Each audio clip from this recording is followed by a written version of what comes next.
Down in Miami now, Giannis and the era in Milwaukee officially comes to an end yesterday as the trade to send the two-time MVP to the Heat was completed. Giannis' time in Milwaukee sees him named a 10-time All-Star, Finals MVP, led the team to the 2021 NBA championship, but after 13 seasons, he is now taking his talents to South Beach. I'm scared of change. I'm scared that the grass is not always greener. I'm scared of, I have things, people love me here, people respect me here, people allow me to be myself here in the city, and I'm scared that I might never find that ever again. I see guys playing deep into the playoffs, and I think I'm like, okay, maybe if I switch teams and I go somewhere else and I have a better opportunity, I can play deep in the playoffs. I can go try to chase another championship because I really want that. And I'm scared that maybe if I don't take that decision, that when I'm going to be 37, 38 years old, hopefully, and I'm retiring, I'm going to say, why you didn't take that risk? As for the Celtics, they tried to trade for Giannis by offering up Jaylen Brown and some picks, but after the Heat secured that bag instead, Boston traded JB to the Sixers for Paul George, 2 first-round picks and 2 second-round picks. This comes after Brown had his best season statistically, finishing 6th in MVP voting. Yesterday, Celtics GM Brad Stevens spoke for the first time on why they decided to move on without him. We're not up here to defend ourselves in this decision that is going to certainly be scrutinized. We're okay with that, but we're more so dealing with the emotions of Jaylen not being here, just like you are. Does this trade make the Celtics better next year? We'll find out. 3-time MVP Nikola Jokić telling reporters yesterday that he'll probably wait until next offseason when he's eligible to sign a more lucrative extension with the Nuggets. He'll make $59 million next season, has a player option for the 27-28 campaign. Right now, he can negotiate a 4-year, $278 million extension. Next offseason, that goes to 5 and 3 first-round picks going to Boston from Philadelphia, and that trade was made official. The man in charge of the Boston Celtics, Brad Stevens, their president of basketball operations, had this to say about the path moving forward as to why they felt like they had to trade Jaylen Brown.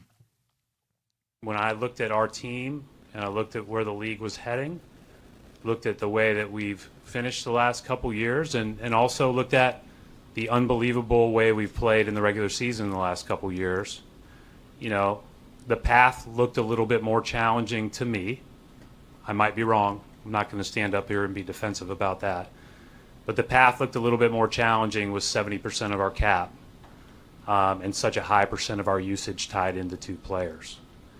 And the reality in this era and in this day and age of the NBA, and you could see it obviously with the last couple of champions and some of the teams that were at the very top of the league, when it was all said and done at the end of this year, is that, you know, you have to do a great job and you have to have the optionality to do a great job of building out depth that can hopefully replace the irreplaceable individual. And that's not an easy thing to do. Oh, my God. Are you going to lose it? I love Brad Stevens. The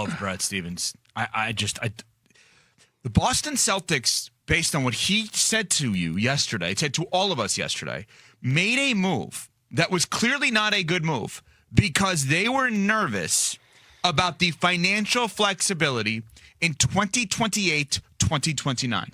Because when you talk about the idea of the 70% of the cap, Paul George makes $3 million less than Jaylen Brown. They basically make the same thing. So it's the fear of Jaylen Brown, rightfully, when eligible, asking for a contract extension that would only kick in the year 2029, 2030. So there is only now one way that this can be looked at as a good trade. Only one, based on what he said, because he needs financial flexibility long term. The Boston Celtics must trade Paul George by the trade deadline. If they do not, this is a failure. If they do not trade Paul George by the trade deadline, this is a failure because they do not gain the financial flexibility that he is talking about unless, CC, you believe Paul George will say, yeah, sure, I'll opt out of a $56 million contract at 37, 38 years old, breaking down off a 25-game suspension last year. Yeah, sure, no big deal. I'll pass up $56 million next year, or the year after next, whatever it is. This is ridiculous. The explanation is ridiculous. Here's the explanation, ladies and gentlemen. Let me give you the Brad Stevens explanation. What the truth? Jaylen Brown was unbelievable for us as our second best player. Last year, he was our best player. Now he thinks he should be our best player again, and we have a best player. We don't need two best players. So he's on another team. That's it. But why would he say we don't need two best players when they doled out the contracts for both of those guys? Now that's the part that when they doesn't make won any the finals sense. with two best players. Yeah, like if you didn't need two best players, then why would you sign up for voluntarily on paying both of those guys 35% of your cap apiece? Correct. So 70% of your cap, you knew years ago, was going to be locked up in those two dudes. So how all of a sudden do you get caught flat-footed and not seeing ahead of the curve and knowing what was coming from a financial obligation standpoint? See, to me, that sounds like poor planning from the Boston Celtics in terms of cap management. This was a problem that they should have gotten ahead of. And guess what? Last year would have been the perfect opportunity to do it. Jason Tatum, Achilles injury in the postseason. You know what? We're going to look at 25-26 as a gap year. We're going to chop Jaylen Brown. We're going to trade Jaylen Brown while his value is sky high, while it's still fresh in everybody's mind that he won NBA Finals MVP. And this dude was minted as a champion. That would have been the time to do it. Not now.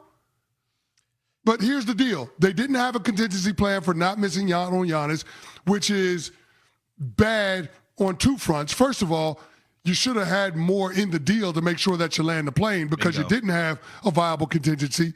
And secondly, not having a plan B because this is the NBA and anything can happen is egregious. So they found a way to mismanage one of their most prized assets, a guy that's going to have his jersey in the rafters in TD Garden when his career is said and done. I don't know how this is even possible, Ev, to be as bad at roster management over the last 12 months as Brad Stevens has been. It's pretty shocking, actually, for an organization that just a couple seasons ago we were praising for the way that they were able to build up this roster and the way they were able to manage these personalities and coexist with two superstars in order to break through and win a title. But, Cece, you're absolutely right. If the plan was get Giannis and get Giannis only, that was it. That's all we had up on the whiteboard. Then you had to burn the boats. There was no way that you could walk away from that deal and not have Giannis. If you're going to move a homegrown superstar that won Finals MVP, you need to make sure that your return is something that's going to maximize on Jason Tatum's career right now, especially after he's coming off an injury. And they did not do that. They didn't make sure that there was no way that Milwaukee could say no. They should have had a Godfather offer. We thought including Jaylen Brown would be it. It wasn't. They should have made sure that there was something else in the top drawer. Okay, this isn't it. Well, then we've got this offer that you're not going to say no to, whatever it may be, because now they find themselves in this position. Smalls, it's what Evan always says about the quarterback rules. Draft the quarterback when you want one, not when you need one. Well, we need to have a tangent when it comes to the NBA. You trade an all-star when you want to, not when you need to.